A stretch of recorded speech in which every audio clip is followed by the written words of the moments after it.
Hello guys and welcome to another video. Today we have here a Alfa 147 with a twin spark engine, and we have the oil pressure light on, which means something is wrong with the engine, right? Wrong. You have to test for everything, okay? So I did remove, or instead of this, my colleague over here removed the sensor, not the sensor, the switch, and in that way we tested the switch over here, and the switch is good, okay? So no need to replace it just because. Next we attached here the gauge to see the oil pressure, and it is excellent. So no problems on the engine, no problems on the sensor. What the hell is going on? So the plug over here that is connected on this switch, is the tab over there is broken, and normally with that, when that happens, the pin inside there on the other side, on the plug side, gets a little bit damaged, and it can do this, okay? So no matter if that is the problem or not, we are at the moment replacing the connector that goes here to the switch. By the way, this will remain the switch to be assembled here on the car.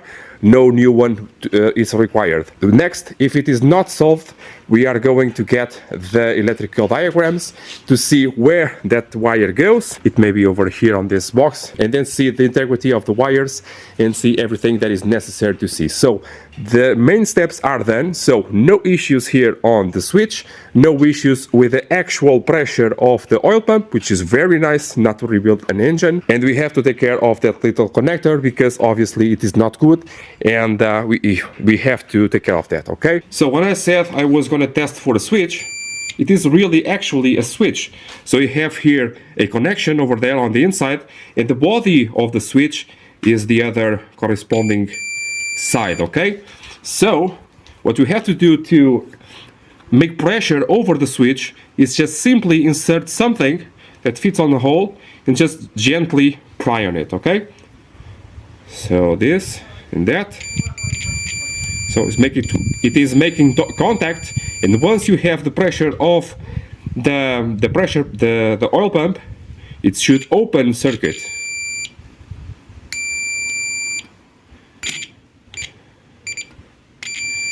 Okay.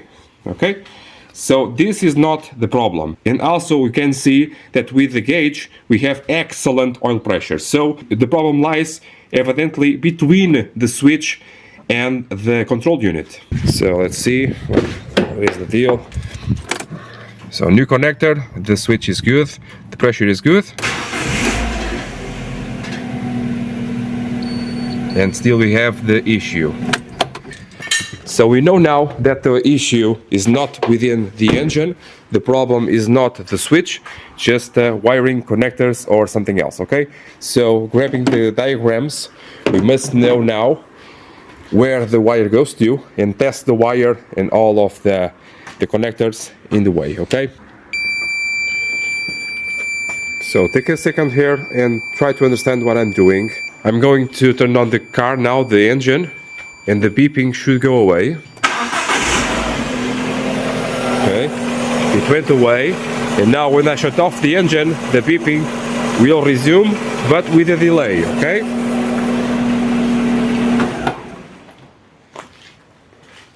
There you have it, okay? What is happening here, and I can do it with the light bulb so you can understand better. The line that goes between the switch and the ECU, yes, it will go to the ECU. When you have the switch in a normal position with no pressure, the circuit is closed, okay? The circuit is closed. So you can have the wire that goes to here, it is a ground, so it will have ground to ground, okay? In this way I can have a closed circuit. And I'm testing the circuit here on top of the ECU. So I can test all of the wire, the interconnection, the pins, everything. So everything seems to be alright, but the message is still on the dashboard. That means that my ECU is toasted. Yeah, another one.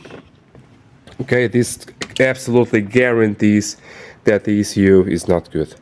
I can also do this with the light bulb, like I said. You put this side over here on the number 60 on the ECU, and the other side of the wire on the positive to turn on the light. The light should be on, and once oil pressure is created, it will open up the circuit, switching off the testing light bulb. Okay, I can do that in a minute if you want to. There you have it, the circuit is closed. I have positive on this side and I have negative there on the switch. Once the engine runs, the light should go away.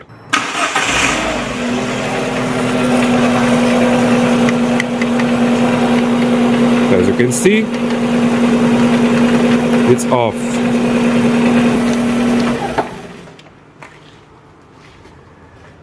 And what about this delay? What is this delay about? Okay, so as you have, this is a good indication that the engine is really healthy.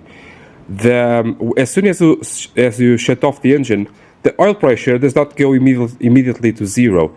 It tends to take a while to go to zero, exactly the time that it takes for this light bulb to go away. So this is also a good indication that we have good oil pressure. We now have sure that ECU is bad. I will remove it, send it to the specialist, and they will see what's what.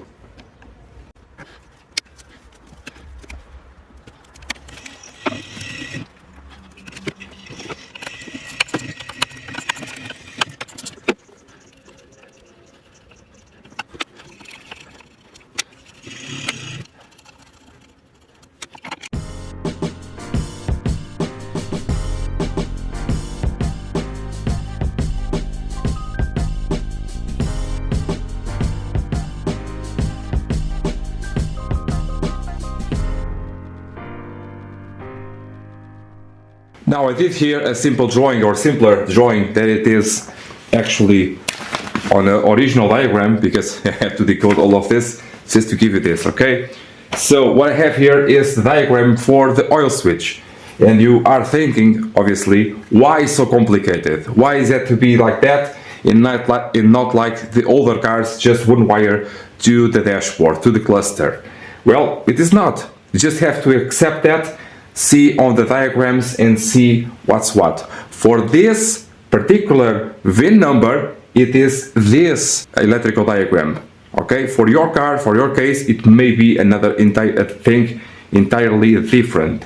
Being Alfa Romeo or any other brand, you have to see by VIN number. Okay, we have here the ground of the engine, which goes to the battery. We have here the K30, which is the oil switch, not a sensor. When the switch does not have pressure, oil pressure from the oil pump, it is naturally closed. Okay, so the closed position is this one. And when you have physical oil pressure from the oil pump, it pushes through the hole that I showed you and opens the circuit. Okay, in that way, reminding me of older cars turning off the oil pressure light. Okay, now this signal to about over here is just equal to any other old car. Okay, it passes here through a D4, which is an interconnection that is behind the intake manifold and the throttle body. Okay, it's just an 8-pin big socket, and in this case, on this car, it is number 2. Some cars are number 1 for 147, okay, and 156 some, okay, but that does not matter right now. It enters on 2 and it exits also on 2, and then before going to the cluster, it goes to the ECU. The M10, it is the engine control module, okay? We don't know, do not want to know. What you want to know is we have to follow the symptoms. Now, I did test all the way through here, and I used here my multimeter probe to see the signal all the way through, okay, with the light bulb and with the multimeter, and all the way from the ground to here, it is all okay. Now, from the M10 through the E50, which is the cluster, we have CAN network. Okay, so we know that the CAN network is working. Why is that? As you may recall on my videos about CAN network, the CAN network carries all of the information for everything. If we have CAN network problems, you will have problems with oil pressure and much more, including a no start, okay, sometimes. So we know that CAN network is not the issue. Again, I do love CAN systems. They are very helpful for diagnosis. In this way, it is very clear that the M10 is bad. Another reason why the M10 is, I believe, and I have almost sure that is bad, is because these control units are very prone to failure. I did a video here on the channel for a crank no start. It was the immobilizer, kind of, okay? And when the throttle body was disconnected, the car did start. So this M10 also controls directly the throttle body. No external power and ground to it, okay? And all of the signals are controlled by the M10. Not the case on this car, but on this car it had an intermittent, or it has at this point, an intermittent misfire. Very slight and not very understandable, and it had a bad coil, yes it had, but now it does not. It has good coils, good spark plugs, good everything, but the intermittent spark misfire is there. And let me show you.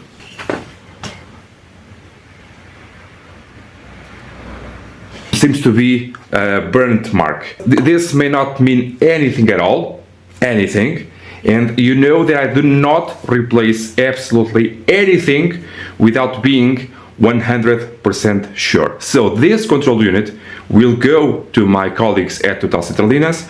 They will test for mainly this problem over here, and I will tell them, well, I have another problem on that ECU. I believe to be on the ECU, it has an intermittent misfire. Can you check for that as well?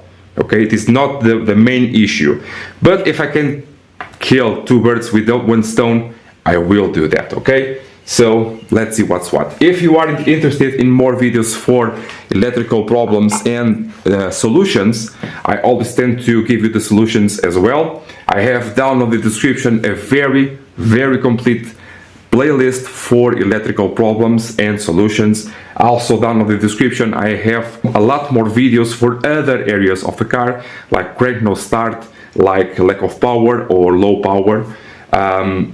The crank will be, for example, a no crank no start or a crank no start. Really a lot of stuff that can and will be useful for you, like for example videos for clutches, gearboxes, for suspension, for brakes. Really a lot of stuff that can and will be useful for you. I'm thinking here about the timing chains, timing belts, V6 engines, V6 turbo, non-turbo. The Alfa engine is very old video, but very good, I believe. Video for the chain, for the North engine. I have one over there, mine. Well, check it out and you see if anything is useful for you, okay?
Yeah, and just like that, was.